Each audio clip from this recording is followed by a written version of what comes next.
The goal of this procedure is to create novel models for glioblastomas and ultimately develop novel therapeutic approaches by inducing the formation of glioblastomas harboring specific genetic mutations in mice. This is accomplished by first creating transposon plasmids encoding the specific genes of interest. The next steps are to prepare the plasmids with a transfection reagent and inject them into the lateral ventricle of neonatal mice. Uptake and tumor progression are then monitored by bioluminescence. When the animals become moribund, they are sacrificed for histological and immunohistochemical analysis.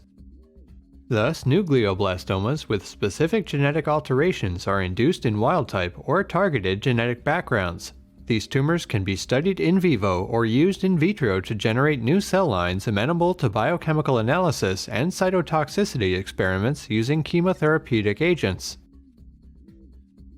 The main advantage of this technique over other methods, like for example orthotopic injections of glioblastoma cell line, is that tumors are induced by the malignant transformation of cells endogenous to an immunocompetent animal using genetic alterations that are very specifically chosen. This process reproduces the etiology of the human disease more closely and recapitulates the salient histopathological features of human GBM.